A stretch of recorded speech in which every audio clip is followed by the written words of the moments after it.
नमस्कार मित्रों, अनंत कथा सागर चैनल में मैं डॉक्टर आदित्य पारेशरी आपका फिर स्वागत करता हूं। महाभारत कथाओं की श्रृंखला को आगे बढ़ाते हुए वन पर्व की श्रृंखला चल रही है और अष्टावक्र मुनि के कथा चल रही है। पिछले एपिसोड में मैंने आपको बताया था कि अष्टावक्र अपने मामा श्वेत केतु के साथ राजा जनक के दरबार में पहुंच चुके थे बंदी से शास्त्रार्थ करने के लिए। तो जब उनको यज्ञशाला में जाने की अनुमति मिल गई तो अष्टावक्र राजा जनक से बोलते हैं, महाराज जनक, मैं इस सभा में सभी प्रभावशाली राजाओं को तो देख रहा हूँ, लेकिन मैं प्रधान बंदी को पहचान नहीं पा रहा हूँ। यदि पहचान लूँ तो अगाध जल में हंस की भांति उन्हें अवश्य पकड़ लूँगा। अपने को स्वयंभू समझने वाले बंदी, तुमने पराजित हुए पंडितों को पानी में डुबाकर मारने का नियम कर रखा है, किंतु आज मेरे सामने तुम्हारी बोलती भी बंद हो जाएगी। मेरे सामने आने पर तुम सूख जाओगे, वाक शक्ति भी नष्ट हो जाएगी। अब इस तरह की भाषा का अष्टावक्र प्रयोग कर रहे थे, तो ये चेतावनी सुनकर बंदी अपने आप ही बोल उठा कि मुझे तुम सोता हुआ सिंह जाग कर ना जगाओ। तुमने पैरों से ठोकर मारकर मेरे मस्तक को कुचल दिया है। जब तक तुम डस नहीं लिए जाते तुम्हें छुटकारा नहीं मिलेगा। जो मनुष्य दुर्बल होकर भी अहंकार में अपने हाथों से पर्वत पर चोट करता है, उसके हाथ और नाखून में ही चोट लगती है, खराब हो जाते हैं, लेकिन पर्वत पर कोई चोट नहीं लगती। तो अष्टावक्र बोले, जैसे सब पर्वत मैनाक पर्वत से छोटे हैं, उसी प्रकार भूमंडल के समस्त राजा मिथिला नरेश राजा जनक की अपेक्षा निम्न श्रेणी में हैं। आप बंदी को मेरे निकट बुलाइए महाराज।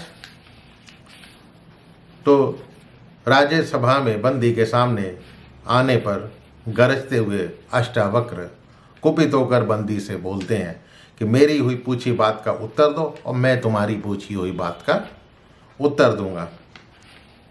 तो इस तरह उन दोनों के बीच में जो है वो शास्त्रार्थ होने लगा।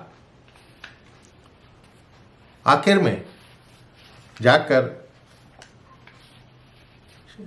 जब शास्त्रार्थ खत्म होने को था तो बंदी ने आखिरी सवाल पूछा। अब ये शास्त्रार्थ यदि आप लोग इसका वर्णन विस्तार से जानना चाहते हैं तो वन पर्व का 134वां अध्याय, उसमें ये सारा वर्णित है, क्योंकि यदि मैं उसको इसमें डालूंगा तो वीडियो बहुत लंबा हो जाएगा। तो सबसे आखिर में बंदी बोलता है, क्यों ये पृथ्वी क्योंकि 13 द्वीपों से युक्त है, इसीलिए त्रयोदशी उत्तम बताई गई है। अब उसके आगे जो श्लोक था वो बंदी पूरा नहीं कर सका। तब अष्टावक्र ने उसी श्लोक को पूरा करते हुए कहा कि केशी नामक दानव ने विष्णु के साथ 13 दिन तक युद्ध किया था। वेदों में जो अति शब्द विशिष्ट छंद बताए गए हैं, उनका एक एक पाद जो है वो 13 अक्षरों से ही संपन्न होता है। अब अपने श्लोक को पूरा हुआ जानकर बंदी चुप हो गया, मुंह नीचा किए हुए भारी सोच में पड़ गया। अष्टावक्र बोलते ही जा रहे थे, सब ब्राह्मण जो है हाथ जोड़े हुए अष्टावक्र के पास आ गए।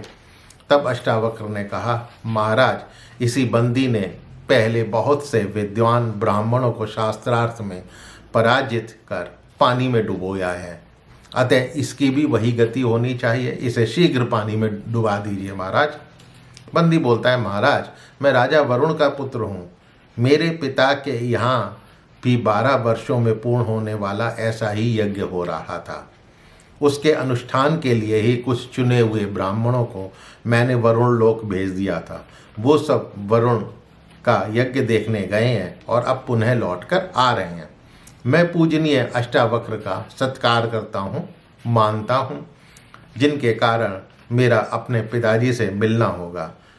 तो जनक से अष्टावक्र बोलते हैं, राजन, लगता है तुमने लसोड़े के पत्तों पर भोजन किया है या उसका फल खा लिया है जो तुम्हारा तेज क्षीण हो गया है। तुम चुपचाप बैठे हुए बातें सुन रहे हो। इसकी इस बंदी द्वारा की गई प्रशंसा तुम्हें पागल कर रही है, उन्मत्त कर रही है, इसलिए तुम मेरी बातों को सुन नहीं रहे हो। जनक बोले, भगवान, आप दिव्य स्वरूप हैं। आपने शास्त्रार्थ में बंदी को जीत लिया है।